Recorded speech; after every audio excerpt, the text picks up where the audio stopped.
Welcome to this week's edition of World Crisis Radio. This is Webster Tarpley speaking from Washington, D.C. It's Friday, the 28th of June, 2013, and we are living now through these glorious anniversaries, the victories at Gettysburg and Vicksburg on the 1st, 2nd, 3rd, and 4th of July, which represent the turning point in the attempt by the slave power conspiracy to destroy the United States and to prepare a large slave empire in the Caribbean and South America. And that would have been a slave empire of primitive accumulation, which could have consumed the entire world like a immense black hole, allied, of course, with the British Empire at that point. We hope to get back to that in one of our later segments. But now let's look out here at the panorama. Unfortunately, on the domestic front, the reactionary or fascistoid rats cabal, Roberts, Alito, Thomas, Scalia, allied with the unprincipled Kennedy, have attempted to strike down and have struck down the most important enforcement provision of the Voting Rights Act. This goes far beyond race relations, although it's enough of a disaster in that area alone. It is the preparation of a permanent austerity dictatorship. It is a way to attack the only guarantees of voting rights that we have, that the federal government can enforce on the various recalcitrant and wayward reactionary states, the neo-Confederate states, but also the states like Wisconsin or Michigan or Pennsylvania and others, where reactionary state legislatures and reactionary governors are attempting to limit the franchise, right? So this hypothesis that we had last year of the danger of a permanent austerity dictatorship has taken a giant step towards realization. If you can control the right to vote, and if you've got fascist judges dominating the federal judiciary, as you now seem to, then the path to a dictatorship becomes more and more clearly visible. But let's focus, first of all, on the immediate question of war and peace, and this obviously involves Syria. We are still demanding the impeachment of John Forbes Kerry. We want John Forbes Kerry, member of the infamous Skull and Bones Society, impeached, ousted, and the complaint against Kerry is an attempted coup d'etat, an attempted end run, an attempted cold coup or palace coup in the Principals Committee on the afternoon, I believe now, of Wednesday, the 12th of June, 1 week after the fall of Qusair, the principal fortress of the Syrian death squads. Kerry, urged on by Foreign Secretary Haig of the British, attempted to use a meeting of the Principals Committee to initiate the bombing. Make no mistake, this was not to recommend something to Obama. This was an attempt to launch the bombing. It is in the infamous tradition of Henry Kissinger's October 1973 declaration of a worldwide nuclear alert, while Nixon slept, was not even consulted.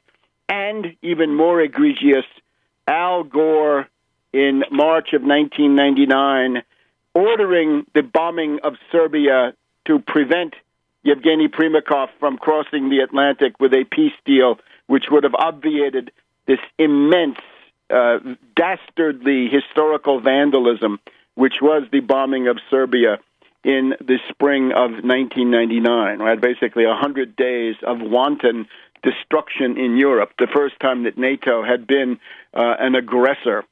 So that's the tradition. That's what Kerry was aiming at.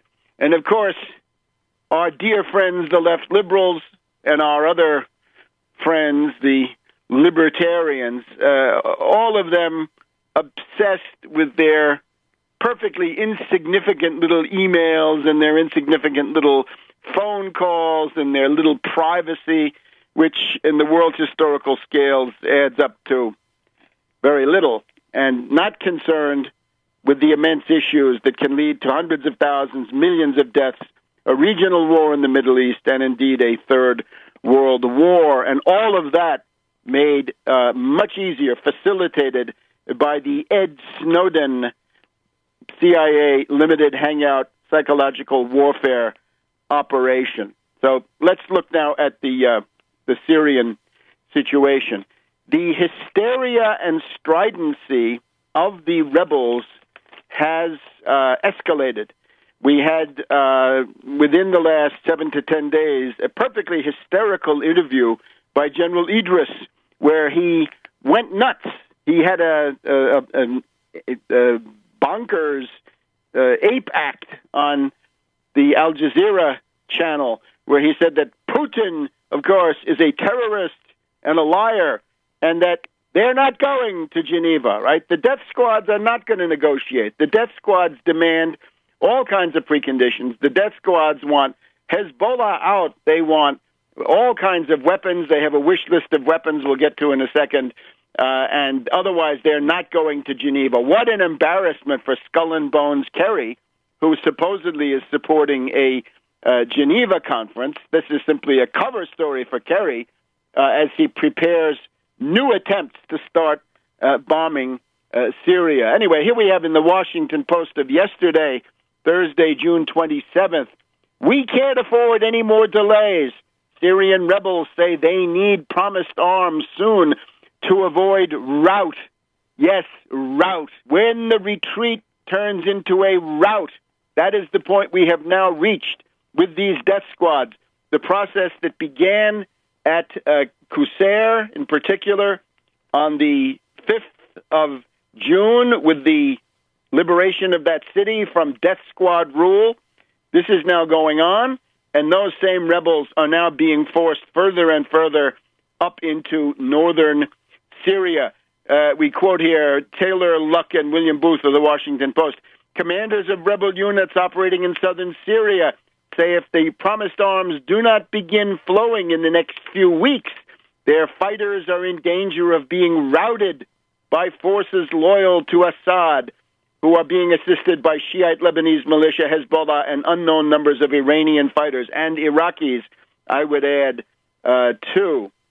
So the story here is that the rebels, the so-called Free Syrian Army, always in quotes, every one of them free and Syrian and army, and then the whole thing in quotes. These battalions of this gang have been driven out of the village of Itla, Itlaa, in southern Syria. Also, Basr as-Sham, Basras-Sham. These two villages have been taken. These are key strategic villages taken by Assad forces with the help of Hezbollah. So the hysteria is growing here. One of them even says, we need it in a week. It's got to be all delivered in a week or we will be goners. Well, I guess that's the way it goes. Here's the wish list of the rebels. They want the following kinds of missiles. Now, these are variously anti-aircraft and armor-piercing anti-tank missiles. Stingers, of course, the Stingers are the classic man-pads. Those are anti-aircraft missiles. Milan, that's an anti-tank missile. Back, 20 years ago in NATO, they'd say, Milan und Hot, sorgen für den Panzerschrott. If you want to wreck some tanks and junk some tanks, then you need Milan missiles and Hot missiles. In this case, they seem to want Milan. And then there's Dragon and Gustav. So Stinger, Milan, Dragon, Gustav, all of those demanded by the death squad. But watch out when they turn those against civilian airliners of the United States, Europe, Israel, or who knows who else. That's impeachment bait for Obama. Back in a minute. Welcome back to World Crisis Radio. Once again, it's Friday, the 28th of June, 2013, approaching the end of the first half, the second quarter of the year with these Gettysburg, Vicksburg anniversaries. Great chance to visit these places. If you've never done it, certainly it's really imperative, and you've got a broad geographical opportunity there, because there are these two places that are involved in the commemoration, and they're widely separated. The death squads are screaming that they face short-term collapse. Good.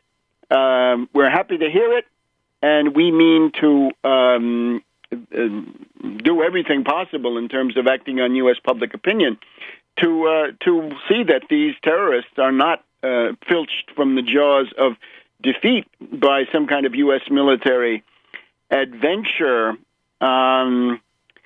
We have an interesting quote here in the Washington Post of yesterday. Abu Abdullah al-Said, former brigadier general of the Syrian Air Force, a renegade, a turncoat, right, bribed to go over to the death squads. He's from the town of Douma near Damascus. He says, our forces are not just demoralized. There is something new. There is a fear, the heady hysteria, the heady, baseless gloating and security, that confidence that they were going to have a cakewalk. Well, no cakewalk. And now the morale of the death squads is wavering. So you get the idea. Now, this is the tendency. Now, the agitation, of course, of the British and the French, along with the Israelis, along with the U.S. neocons, and with their point man, John Forbes Kerry of Skull and Bones, is an attempt to save the death squads. Now, a couple of other things going on in the meantime. We have in the Washington Post a report that Russia, the Russian Federation, has removed all military personnel from Tartus. This is a rather basic naval facility that is there. The Russia says that they continue to maintain 16 ships in the Russian Mediterranean squadron in the eastern Mediterranean, but the role of Tartus has been de-emphasized. We have neither servicemen nor civilians in Syria anymore.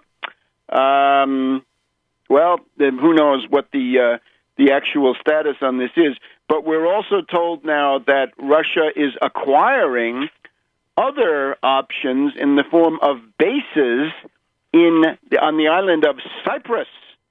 And these bases in Cyprus include the use of an airfield, the Papandreou airfield, I think it's called. And we've also got the Russians using a port. The base is the Papandreou Air Force Base in Paphos and the Limassol Naval Base. And the president of Greek Cyprus, I guess it is, Anastasiades, is going to make a visit to Moscow. Right, we're getting back to the days of two superpowers. This is and it's a good development. There's something we've needed for a long time. Right, the unipolar world was not successful. Let's try something a little bit more nuanced, and I think we're all going to fare better. In the Financial Times, as I'm told by the NPR Weekly Review, the economics minister of the Assad government, Secretary Jamil, says that Syria is now receiving a regular and scheduled and reliable ration of support from outside countries, from Iran, from Russia, and China. They are helping Syria with about $500 million US, $1.5 billion per month in cash, in oil, in weapons, and other deliveries, right? And, of course, whenever we mention these things, we want to ask the colleagues over at the Boiling Toads whatever happened to their prediction that after April 15th there would be a backdoor deal between Obama and Putin to dump Syria. Still doesn't look like that's materializing. So there we have it. Brahimi, the UN negotiator, says the prospects for a Geneva conference are dim indeed. Fine, so be it. In Turkey, as we said, I think last week, Turkey is now attempting to outdo Obama in leading from behind, right? Turkey is essentially running in the other direction. You can't rely on Turkey to launch new aggression against Syria because Erdogan has had the daylight scared out of him by these large protest marches. In Jordan, we've got the king screaming that he needs help. He wants Patriots. He wants F-16s. He wants troops from the U.S. Hamas has split into two factions. Haniyeh and the turncoats and the renegades are essentially supporting the death squads, but the military side of Hamas, who know where the bread is buttered, they are concerned with support from Iran and others, and they are not enthusiastic about supporting the death squads. And we've had this change of the emir of Qatar, and whatever that is, it's got to have something to do with the fall of Qusair. Some would say the U.S. has imposed it. That's possible, but to me it looks like the old emir had gotten way out on a limb supporting these death squads, and it looks like this might be an attempt to pull back in the greater interest of the ruling family. So all this going on. Now, the big thing missing, of course, here in the United States is we need protests. So it is in that spirit the United Front Against Austerity cordially endorses the demonstrations called by the Answer Coalition, ANSWER. The Answer Coalition has performed an important public service by coming up with these demonstrations. Naturally, the United Front Against Austerity supports the demonstrations based on a much more detailed and advanced program than the relatively bare-bones program advanced by the Answer Coalition. But, as we say, march separately, strike together. And with that, the UFAA will be turning out for these demonstrations, one in particular in Chicago, I believe, on the 29th of June. As you're hearing this, if you're in Chicago, you may get a chance to run over and take a look.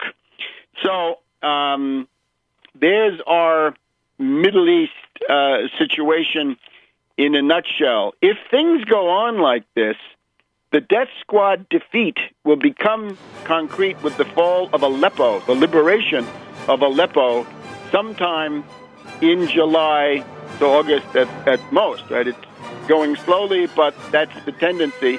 And at that point, this entire rebellion will be in the dustbin of history. Back in a minute on World Crisis Radio. Welcome back to World Crisis Radio. Webster Tarpley here in Washington, D.C. It's the 28th of June. Now, the actions by Skull and Bones Kerry, by which he has made himself the top candidate for impeachment, although the competition among the reactionaries at the Supreme Court, Scalia in particular, is also asking for impeachment.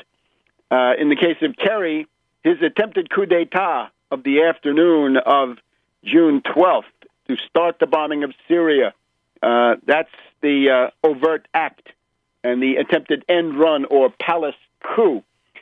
So this is occurring, however, under the cover provided by the Ed Snowden psychological warfare operation, the limited hangout operation.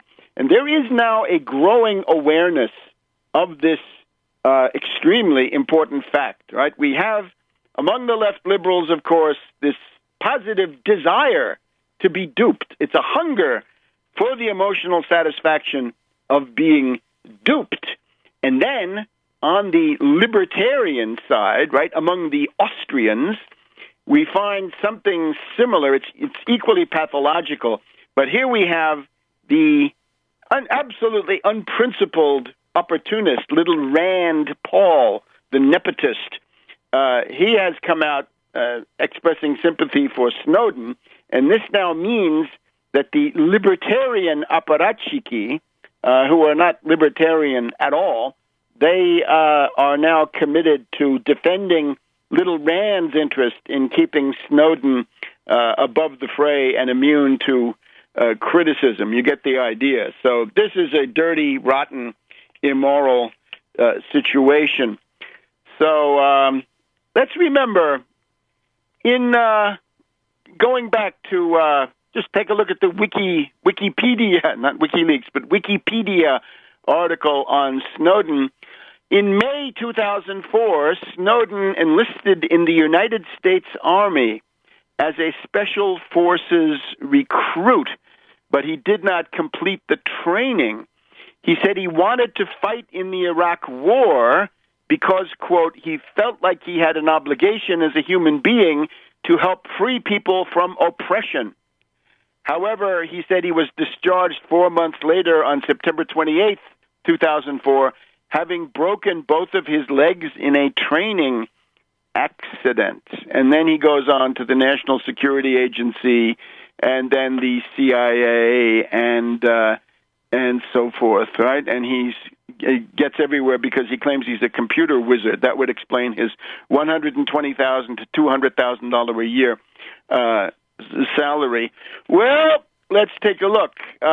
Even the Washington Post here is interested in some of the aspects of Mr. Snowden's past. Just remember, this is somebody who wanted to go to Iraq and kill people in the name of freedom, okay? And don't ever let go of that important fact. You do that, and unfortunately, that stays with you. It's not so easy to throw that off like a cloak on the Damascus Road if you think you can get to the Damascus Road and just forget about everything you've done. It doesn't work that way. So what do we find? There's a website called Ars Technica. I should say that I'm quoting here from the Washington Post of Thursday, June 27th. In 2009, Snowden denounced leakers. Such people should be shot. Snowden wanted to execute bloggers, leakers. Leakers had to be executed, not published, not honored. He wanted them executed. And wait till you hear how. He goes under the name of the True Hoo-Ha, of singular coinage. But the True Hoo-Ha is indignant on Ars Technica, saying, oh, people, the New York Times, are reporting classified blank, expletive. You don't put that blank in the newspaper, so he's concerned about maintaining secrets. At this point, he was 25 years old and stationed in Geneva, Switzerland, working for the CIA. Are they trying to start a war? He says of the New York Times. Jesus Christ, they're like WikiLeaks. So WikiLeaks is a term of opprobrium. Now, of course, that has changed this week as the making of strange bedfellows has put him in bed with his actual rival, Assange. But there they are. What else do we learn about the great, the true hoo-ha, that is to say, our dear friend Snowden? He hates the metric system. Okay, he thinks John McCain is an excellent leader and a guy with real values. He thinks Obama is what we need. We need an idealist first and foremost. He doesn't like Hillary Rodham Clinton. She's a pox on the country. And he says, we love that technology expletive, March 2009, helps us spy on our citizens better.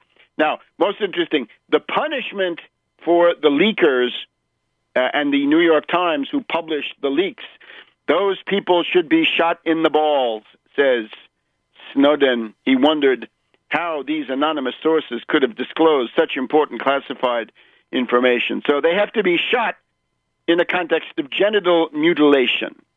And at least one observer has said, oh, well, you have to understand that's all part of his cover. That's part of his cover. He needed to do that because he was working already in 2009 towards what he's doing now. Well, how about if we go back to 2004 when he enlisted in the Army as a Special Forces recruit and wanted to go to Iraq because he wanted to kill people to free them from oppression?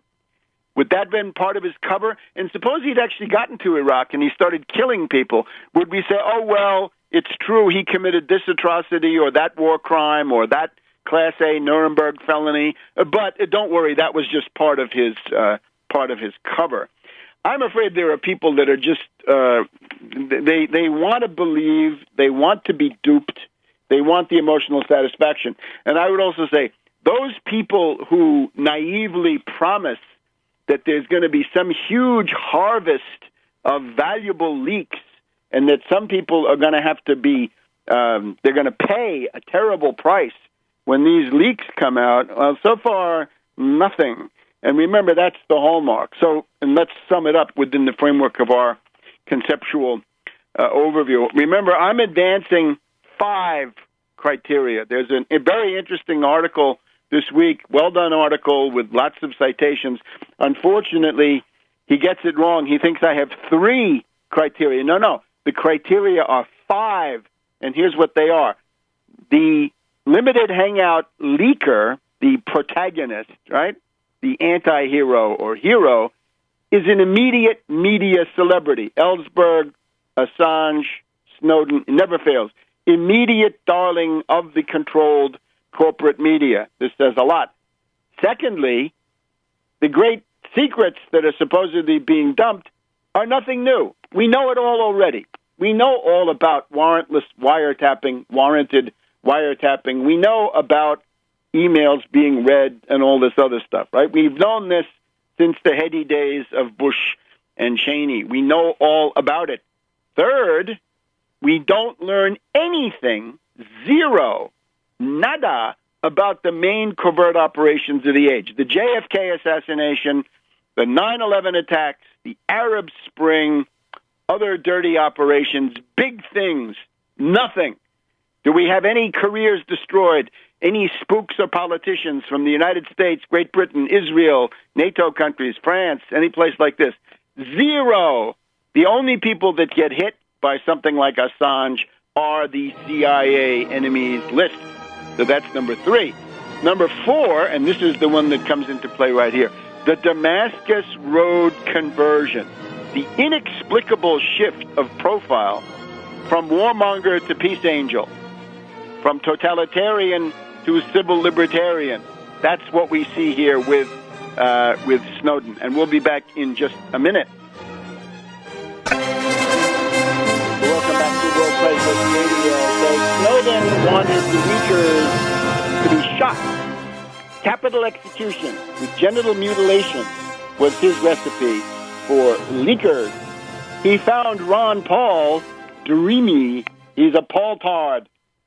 Now, the 4th point, as I say, of my 5 criteria, and these are important because this is a system of proof, among other things, that the leaker becomes an immediate media celebrity darling of the left liberal-controlled corporate media.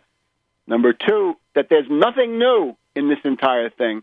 And above all, number 3, there's nothing about the main covert operations of the age, JFK, 9/11, Arab Spring, and things of that general magnitude. Number 4 is the Damascus Road conversion. Most extreme in the case of Ellsberg. It's in 1969 that he's attending some kind of an anti-draft meeting at Haverford College. Why would he go there? He's so impressed by the draft resistor who's about to go to jail that he falls on the floor, he rolls on the floor, he has a nervous breakdown, he's born again, and he's born again then as a peace angel. And he can't be the warmonger, nuclear planner, Operation Phoenix butcher that he had been before. Okay, so that's what we have here.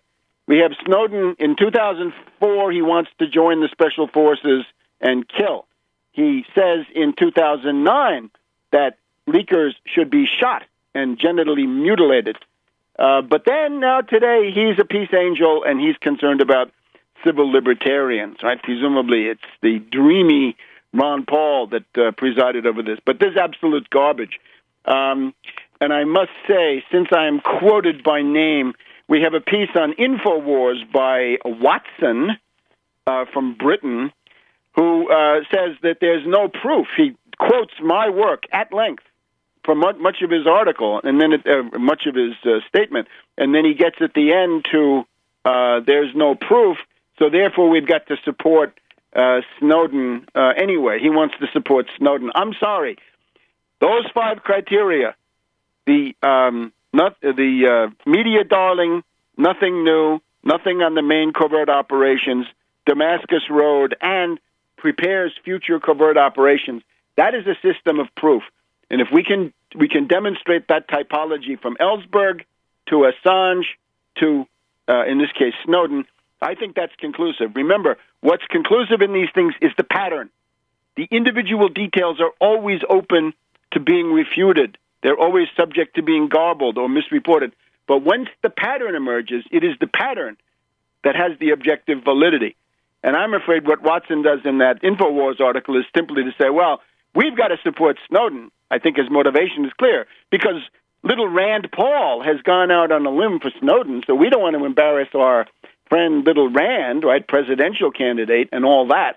And therefore, we will embrace basically saying, well, even though Snowden makes the Syrian war more likely, we'll still support him. No, I'm sorry. That is morally bankrupt. That is disgraceful. That is unacceptable. And we have, among the left liberals, examples of people who are determined to be duped. The other thing we find is Greenwald, right? Glenn Greenwald, our great hero. He's a supporter of the Iraq War. Not only does he express scorn and contempt for anything to do with 9/11 truth, he hides behind the well-known intelligence community blowback thesis, but Greenwald never objected to the Iraq War at all and did express his confidence in Bush. That's George W. Bush, Mad Dog Bush the Younger, in terms of our terminology here. Plus, we're hearing all sorts of other things about Greenwald, right? There's something that he invested in some rather risque operations. We'll leave this to the tabloids. But there you have it. The other thing about Snowden, this shadowy financial angel, Mr. Sigurvinsson, he has kept a private jet waiting for Snowden to take off and perhaps go to Iceland. This is very, very suspicious, right? Where do we get a super-duper millionaire like Sigurvinsson who can afford private jets? And it's a contrast.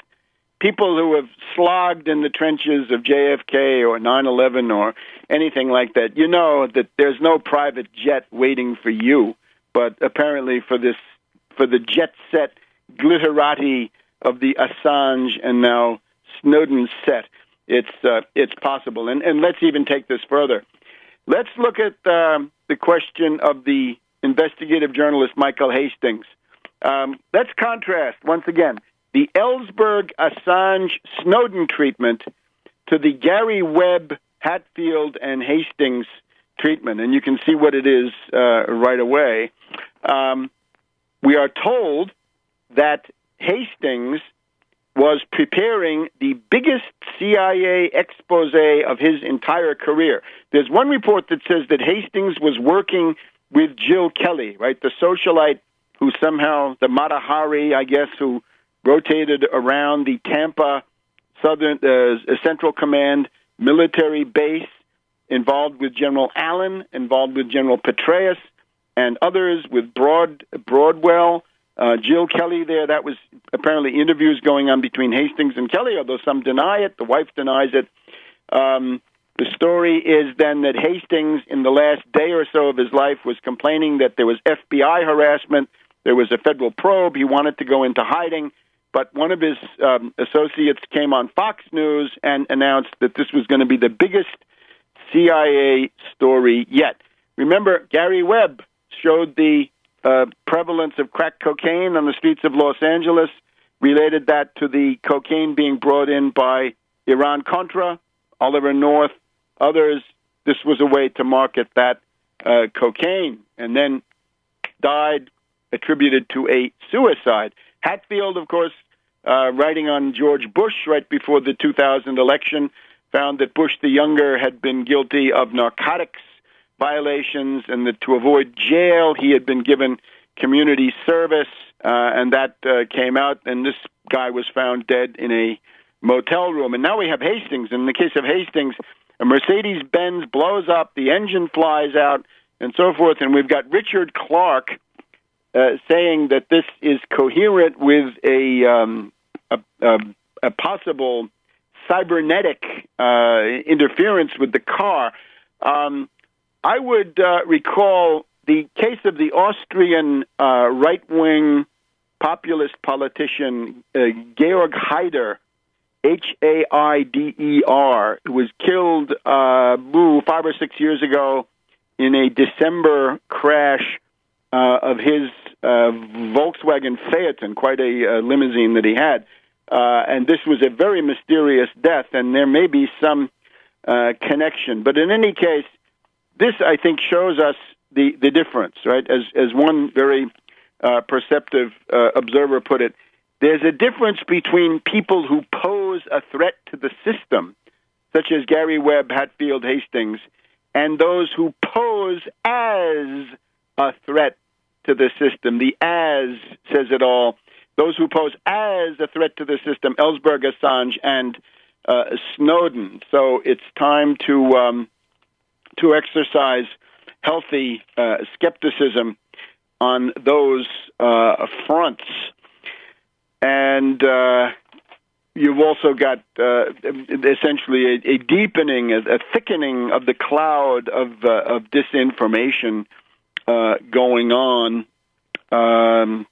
with, as I said before, the various left liberal and the various libertarians coming forward to assert once again their own gullibility and their own indifference, really, to the Syrian war situation, which for us here is the main issue. So remember, the action points now are impeach Kerry, impeach Skull and Bones Kerry, John Forbes Kerry, the degenerate blue blood who tried to start a war on the afternoon of June 12th. That's a very overt act that cannot be tolerated. And then support the Answer Coalition demonstrations in this period of time. It's essentially this weekend, from about the 28th, I think, up to July 4th or something like that. Take a look at the Answer Coalition, but go as the United Front Against Austerity with our demands. Back in a minute. Welcome to our second hour of World Crisis Radio here on Friday, the 28th of June. Webster Tarpley in Washington, D.C. Now, the climate of intrigue and intelligence warfare here in Washington has become exacerbated even further. We have to go back now about 13 months, right? At the time of the Bilderberg meeting in June of 2012, the New York Times columnist David Sanger published a series of revelations about Operation Olympic Games, the U.S. program to sabotage, slow, harass, shut down the Iranian nuclear development program, in particular nuclear enrichment. This, of course, is everybody's right under the Non-Proliferation Treaty, right? If you want to have nuclear reactors, you've got to do some enrichment. But the Stuxnet virus was revealed. Sanger revealed the fact that the Stuxnet virus, well, I guess at this point a lot of people had assumed that this is what it was something set up by the United States with the help of the Israelis and others to try to destroy some of the centrifuges that Iran was using to enrich uranium for peaceful purposes, and according to the Iranian account. And there is no refutation of that in anywhere that I've ever seen. But this was considered a big leak. Now, this was the point where many reactionary Republicans began screaming that the leaks had gone too far, the leaks had to stop. And this is sort of where the Obama countermeasures begin. In other words, the stuff with James Rosen, the stuff with Associated Press, and others have to do with the attempt to try to find that leaker. So this has a history of at least a year or slightly more. Now we have the report coming from NBC News that federal investigators are targeting General James Cartwright. James E. Cartwright, retired four-star general of the Marine Corps, nicknamed Haas Cartwright. He was, for a time, the vice chair of the Joint Chiefs of Staff, meaning the number 2 uniformed military officer of the entire U.S. military establishment. He was, and this is, I think, important to bear in mind, although it's not exactly clear how it all fits together. In 2011, there was a surge of reporting that Cartwright was the favorite of Obama, that he was somehow Obama's favorite general, that he was temperamentally congenial to Obama, that he was cerebral, that he was professorial, that he was against the surge in Afghanistan in 2009. He was more on the Obama-Biden divine plan kind of approach, right? The drones and the assassinations rather than the heavy infantry divisions and big air campaigns. So this Haas Cartwright is now the target of a federal investigation. The story back in 2010, 2011 was that Obama liked him. Now, we have to look at all this now with another round of great skepticism, because whatever we thought we knew about this now would have to be subjected to new analysis. It's also pretty clear that to be Obama's favorite general also has a lot to do with the fact that you're not Petraeus. In other words, Obama was always looking, still is, I guess, looking for generals who don't like Petraeus, who don't want to be part of the Petraeus military clique.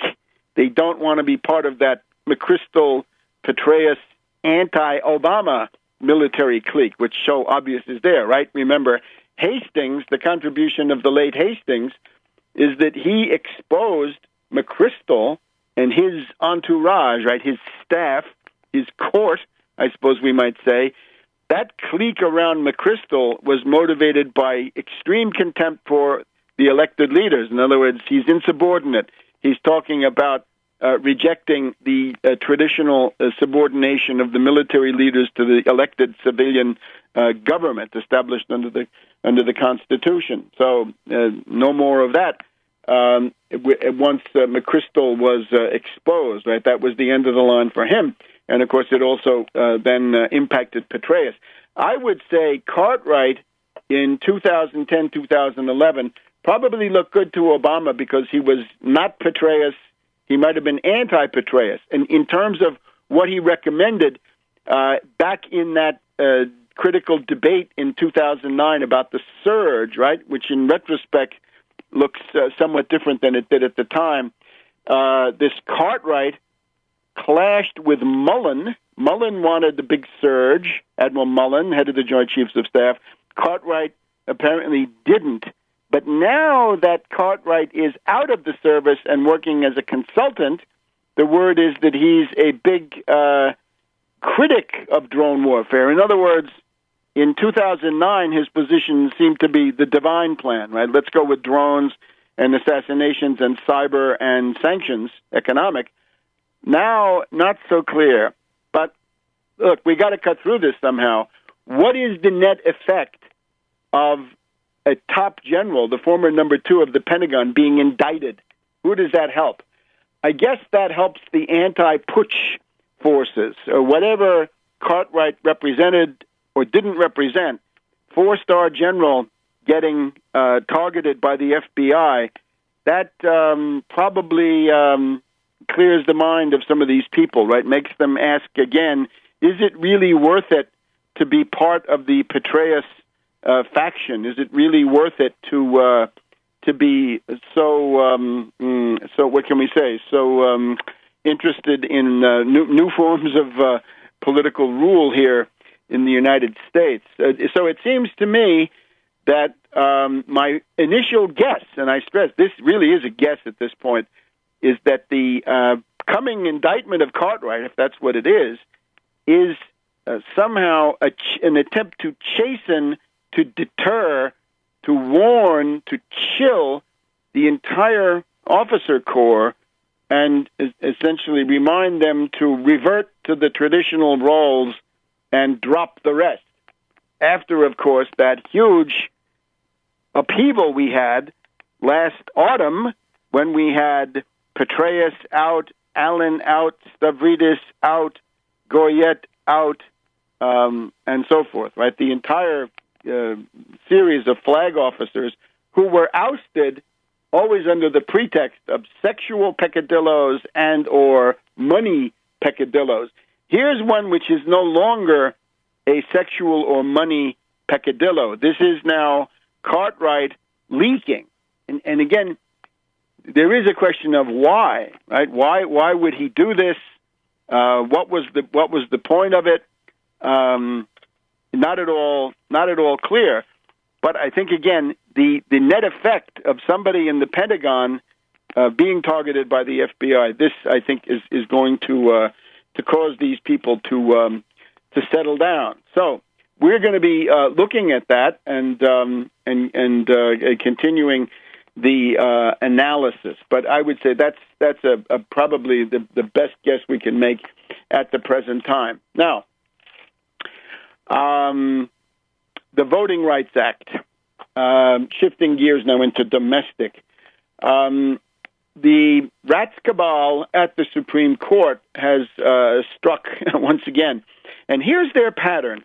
They're willing to offer narrow, grudging concessions on these gay rights issues, right? Gay marriage, marriage equality, and so forth, which it seems to me this is a pretty much an open and shut case. Whatever you think of it, it's the equal protection of the laws. So it doesn't matter what you think of it. It doesn't matter what any state says in a referendum or anything like that. It's simply prima facie equal protection of the laws. So let's get that out of the way and then move on to other topics.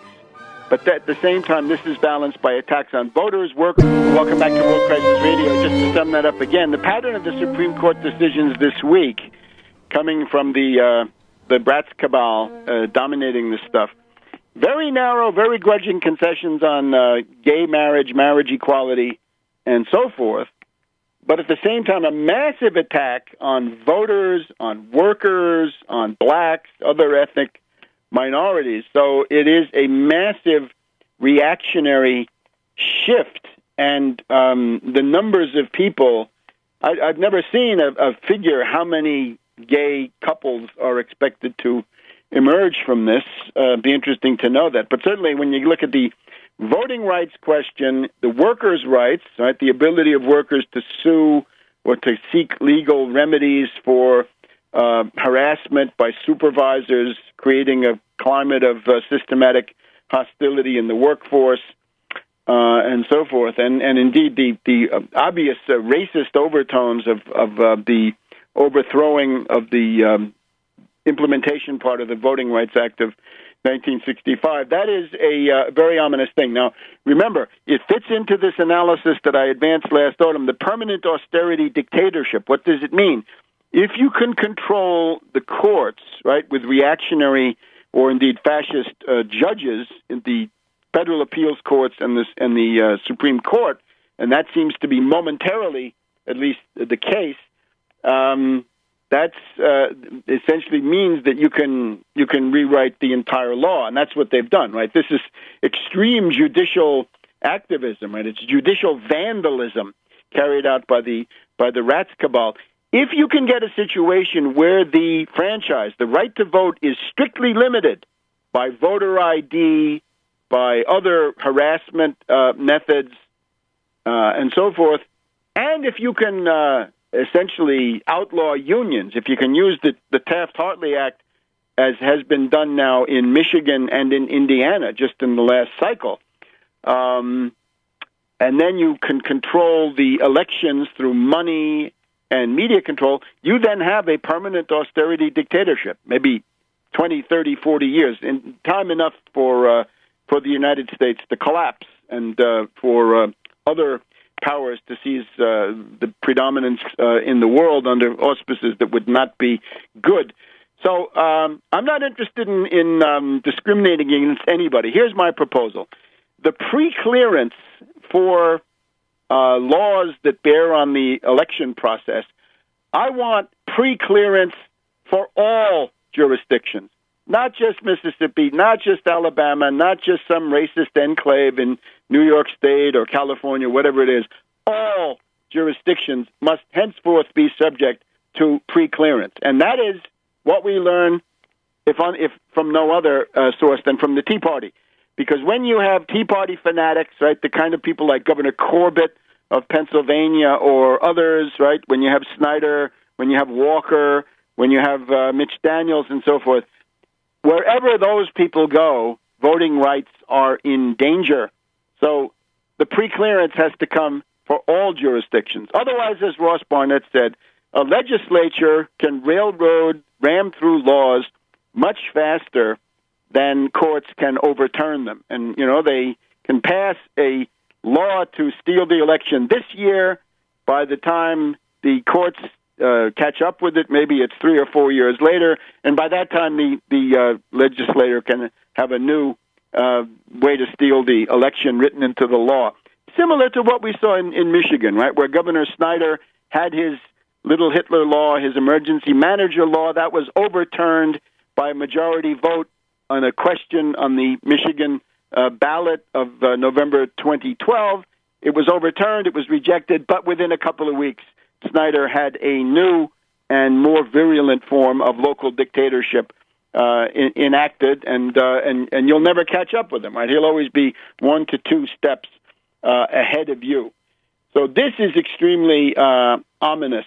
The Voting Rights Act is the centerpiece of the entire thing. Naturally, we're happy to see federal benefits, economic rights extended to same-sex partners. That's elementary justice. Again, there's no argument about any of that. That's all the equal protection of the laws. But unfortunately, when you look at the media, right, the same Supreme Court that had trampled on equality by voiding the Voting Rights Act, right, which is the result of 150 years of struggle, the next day they got to be friends of equality and champions of equality based on these other decisions. And I'm afraid that is not the right way to look at it. Right? They're obviously covering themselves to some extent.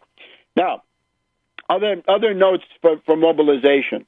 The student loan interest rate is going to double now on the 1st of July. And all new federal Stafford loans will then go from 3.4% to 6.8%. That, I think, will raise a hue and cry. There are a lot of public discussions, right, events here by think tanks on C-SPAN, on the radio, and so forth. Generally speaking, a very corrupt, orchestrated tendency to not consider the Warren-Tierney bill. And we remain committed to passing the Warren-Tierney bill, right, the one that will lower the interest rates on Stafford loans to 0.75%. Yes, 0.75%. And the way that's possible without harming the deficit or harming the taxpayer or harming the public debt or taxation or anything like this, it is by making the Federal Reserve pay for that. The money comes from the Federal Reserve discount window, and that's the partial nationalization of the Federal Reserve. So around this July 1st deadline, which is now Monday, there will be increased interest, and I hope going through July into August as the back-to-school momentum then gathers, maybe we can get this back on the front page. We also have the question of the Farm Bill. The Farm Bill was a rotten piece of legislation. They wanted $20 billion of genocidal budget cuts, killer cuts at the expense of poor people, the hungry, the sick, the defenseless. That's the face of the modern Republican Party. To gouge $20 billion out of the SNAP, Supplemental Nutrition Program, food stamps, this will simply kill a determinable number of people, right? Some calculation would yield the number of people who would succumb, right, who would not be able to find any alternative. And at the same time, it had things about the federal farm programs. We're in favor of parity prices for the farmer and an extremely generous food stamp program for everybody who needs it. We'll be back in a minute on World Crisis Radio. Welcome back to World Crisis Radio. Concerning the possible point of reference for what happened to Hastings, the death of Jörg Haider, it's J-O umlaut R-G, Georg Jörg, close enough, Haider, Austrian politician, died on the 11th of October, 2008. So 5 years ago already. He was the governor of Carinthia. Carinthia is Klagenfurt, right? It's the lower right-hand corner, the southeast corner of Austria, right, close to Italy, Yugoslavia, and so forth. And this was somebody who had won a big election victory and was causing severe problems for the European Commission, and they don't like political debate, right? They're totalitarian, as we know. So I would recommend, if you can read German, Gerhard Wisniewski wrote a very, very interesting account of that, of the death of Haider. So the question of, what can we say, mysterious deaths that occur in connection with the vehicles, this is something that we need to be aware of, and that's by Wisniewski is an important source on that. Now, a couple of interesting points. Now we're getting into the sequester more and more, and the sequester deserves our continuing attention, absolutely, because this is very, very much with us, and the effects are cumulative. We're told, for example, in the Department of the Interior, the Forest Service has lost 500 jobs for firefighters during in particular, the summer forest fire season. And we've had quite a number of forest fires, as people have seen, in a number of western and other states. 500 firefighters would have made a significant difference. But no, this lunatic budgetary theory of the Austrian school had to prevail. And other recent summaries point to the cumulative effect of Meals on Wheels, that Meals on Wheels for elderly people is going from 5 days a week to 4 days a week in a number of jurisdictions. NPR this morning had the story of a 98-year-old woman who needed Meals on Wheels, and she was put on a waiting list. Well, if you're 98 years old, you can't hope to stay on the waiting list too long, can you? So this is going on. Now, the other side of it, and we'll talk more about this later, but concerning Obamacare, right, there is this interesting column by Krugman where he says the Obamacare shock is that after all of this, really negative brainwashing propaganda coming from the reactionary Republicans, a number of people are going to be shocked by the benefits of Obamacare. And in particular, the most obvious is this, right? And there may be people in this audience who need to be aware of this. October 1st is the beginning of registration, and I guess January 1st is when you can begin to get the benefits under Obamacare. If you don't have medical insurance and you can't get it because of a pre-existing condition, you will be able, under numerous circumstances, to get such coverage starting, the registration on October 1st and then the care itself delivered as of January 1st. So if you had no hope, if you were too young for Medicare, not eligible for other things in different states and so forth, you want to look at this Obamacare very, very carefully, because the obvious benefit is that you can get some kind of treatment, whereas before you could get nothing. And I think this is what the reactionaries care about the most. The whole reactionary wing of the ruling class is hysterical about the idea that the American people might grasp this concept, right, which has been kicking around since Franklin D. Roosevelt's State of the Union address, January 1945, You have a right to medical care. Yes, you do. You have economic rights. Franklin D. Roosevelt laid them out in that speech. There were 7 or 8 of them. One of them is you have a right to health care. Ron Paul said you have no right to health care. I'm sorry, you do have a right to health care. Those are economic rights. Economic and social rights are equally important with the religious and political ones. So we're told now that the Obama regime is mobilizing librarians at public libraries to point people with pre-existing conditions to go and start registering for this. And I think people should be aware of this, right? There are some people who are trying to hang on now, stay alive until January so that they can get some treatment in January that might keep them alive. And, of course, don't forget that in quite a number of states, like Maryland, for example, you can get care even now if your situation is dire enough.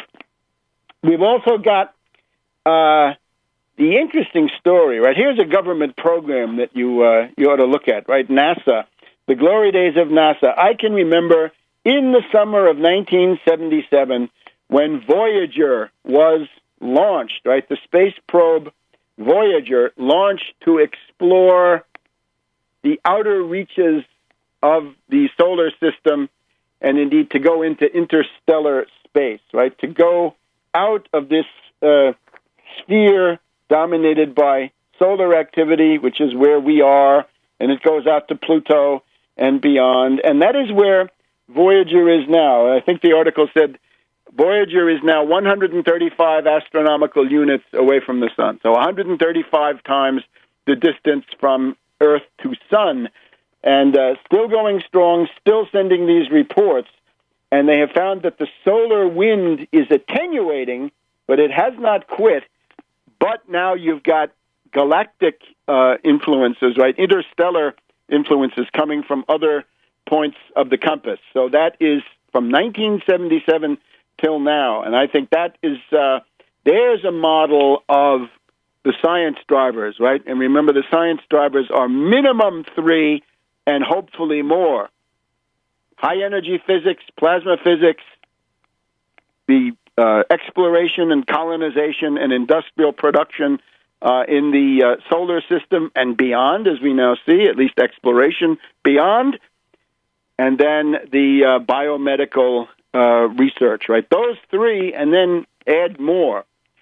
Now, we do have these anniversaries, right? The Gettysburg and Vicksburg anniversaries. And I would just like to warn against the tendency which I see on the part of left liberal and other progressive opinion. Here's Harold Meyerson, Wednesday, June 26th, in the Washington Post. And, of course, he is a left liberal and often useful, frequently completely wrong. He points to the fact that the U.S. wages, real wages, nominal wages, and standard of living remain under pressure. That the United States has 2 distinct sectional labor systems, right? There's a northern one and a southern one. And the northern one was always based on free labor, at least after the decline of the indentured servant era, whereas the southern one has gone through different permutations, slavery, sharecropping, and now Walmart, right? Slavery, sharecropping, and Walmart. And Walmart means low wages, no unions. Low wages, and no unions. And this is obviously not viable, right? Such a model will succumb to China. China will eat you alive if you think that's a model. And we'll be back with more about this in just a second. Welcome to our final segment here on the June 28th edition of World Crisis Radio. So, Harold Meyerson, Where to Build a Fence. The U.S. has 2 distinct sectional labor systems. The northern system, you have more rights and higher incomes, and it's true. And in Dixie, fewer rights and lower income. So Dixie goes from slavery to sharecropping to Walmart, always with low wages. During the New Deal, it was Southern senators and representatives who insisted on excluding farm and domestic workers, mainly black, from the minimum wage. Then later on, we had the Taft-Hartley monstrosity right after World War II. There's a new article by Rich Yeselson in the journal Democracy showing how the Taft-Hartley was used to prevent unionization, making it too expensive, and now we have right-to-work laws, and those have advanced in Michigan and in Indiana lately. So Walmart at one point was a discount chain in the Ozarks. Now it's the largest private sector employer with low wages and anti-union measures. You can go back and read the speeches by William McKinley. Just the fact that it's cheap doesn't tell the entire story. You've got to go or get under the system where you can have the highest standard of living, not the prices on individual items. And that is a protectionist, dirigist, and mercantilist model of the kind that I have been recommending. And it also points out in the Civil War, the British, the French, the Spanish supported the Confederacy as much as they dared.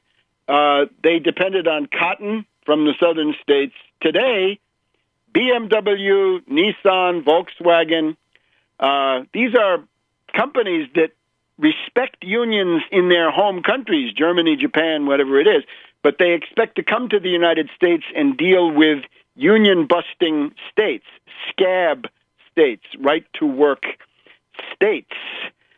So where does that leave us? If you go to South Carolina, by the way, that is the most foreign-owned place I've ever seen in the United States. You look at the signs and everything else, and all the factories and anything of any size is owned by some foreign interest. So that's South Carolina, and that's really the tale.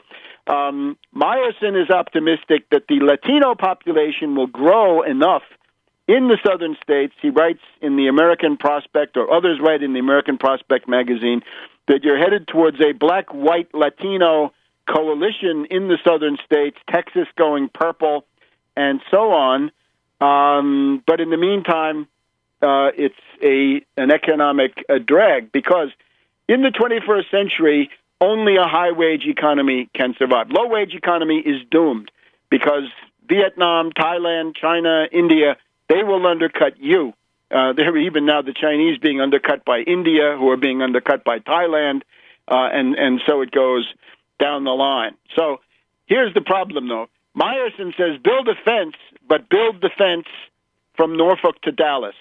And the answer to that is no.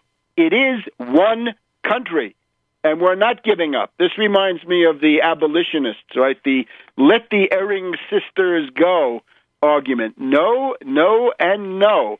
It is one country. We're not going to allow it to be broken up, and we're certainly not going to capitulate to the reactionary oligarchy of these southern states who are always in league with the Wall Street financiers. That's the head of the faction, was always in Wall Street. So the solution proposed, obviously he's not serious, but you get the idea. The fence proposed by Meyerson is bankrupt. And that then leaves us with this glorious anniversary and not enough time to do much justice to it. But today's the 28th of June, 150 years ago, Fighting Joe Hooker, who had failed at Chancellorsville, couldn't even get all his men deployed, was replaced by the engineer George Meade at Frederick, Maryland. And Meade had stood out because at Fredericksburg, he was the only Union commander who made real breakthrough progress at Fredericksburg.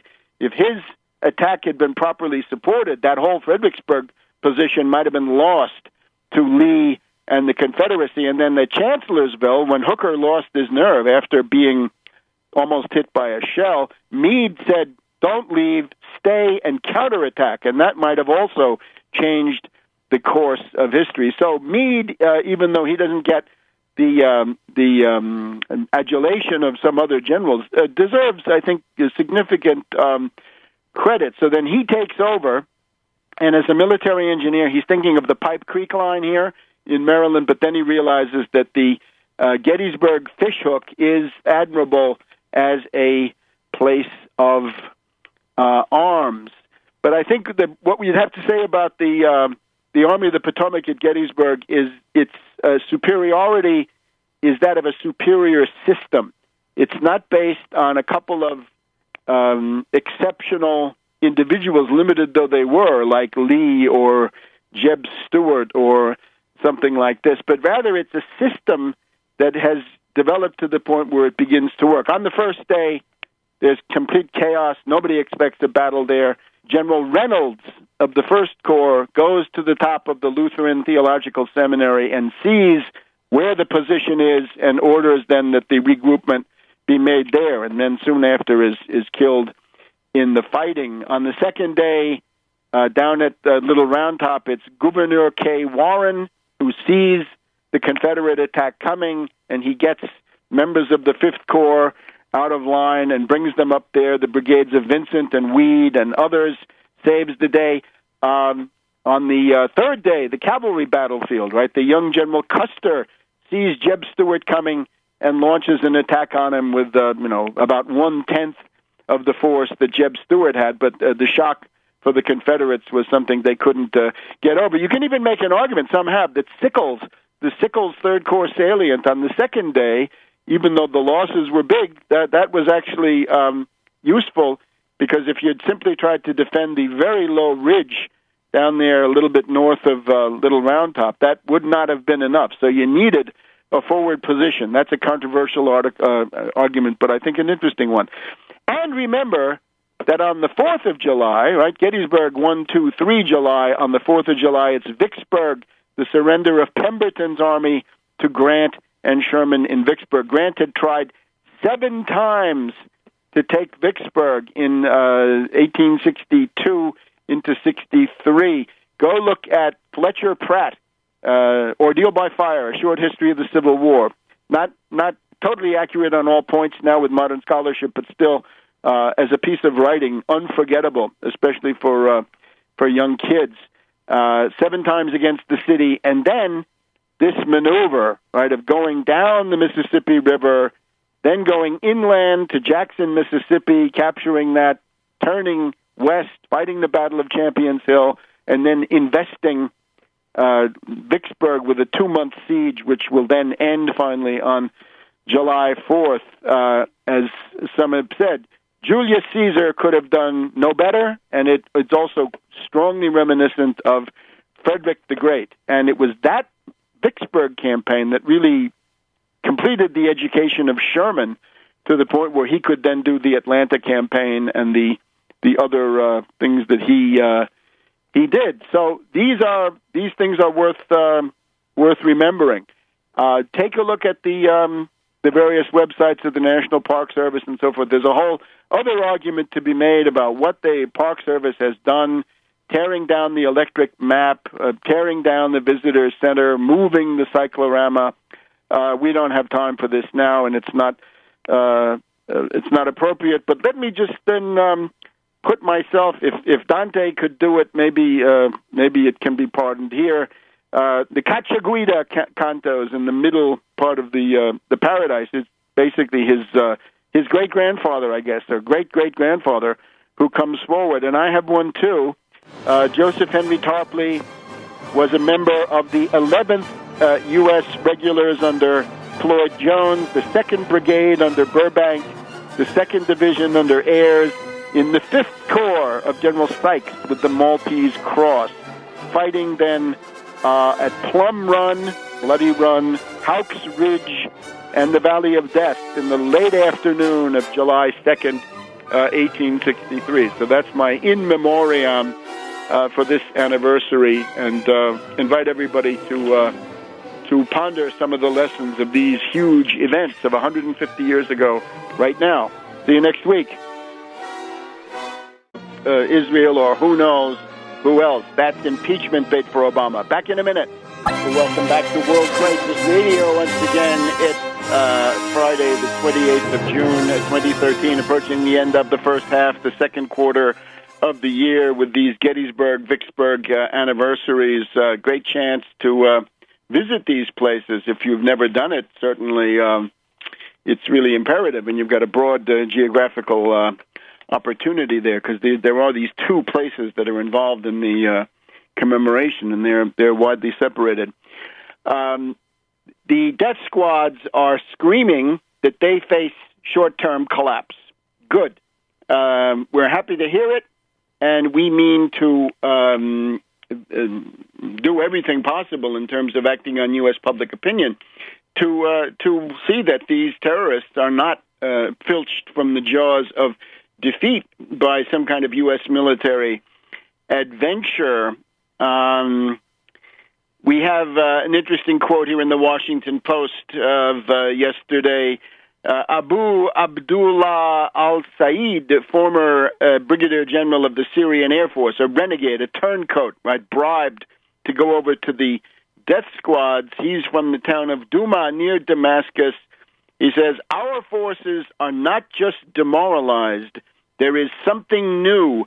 There is a fear, the heady hysteria, the heady, baseless, gloating, and security, that confidence that they were going to have a cakewalk. Well, no cakewalk. And now the morale of the death squads is wavering. So you get the idea. Now, this is the tendency. Now, the agitation, of course, of the British and the French, along with the Israelis, along with the U.S. neocons, and with their point man, John Forbes Kerry of Skull and Bones, is an attempt to save the death squads. Now, a couple of other things going on in the meantime. We have in the Washington Post a report that... Welcome to this week's edition of World Crisis Radio. This is Webster Tarpley speaking from Washington, D.C. It's Friday, the 28th of June, 2013, and we are living now through these glorious anniversaries, the victories at Gettysburg and Vicksburg on the 1st, 2nd, 3rd, and 4th of July, which represent the turning point in the attempt by the slave power conspiracy to destroy the United States and to prepare a large slave empire in the Caribbean and South America. And that would have been a slave empire of primitive accumulation, which could have consumed the entire world like a immense black hole, allied, of course, with the British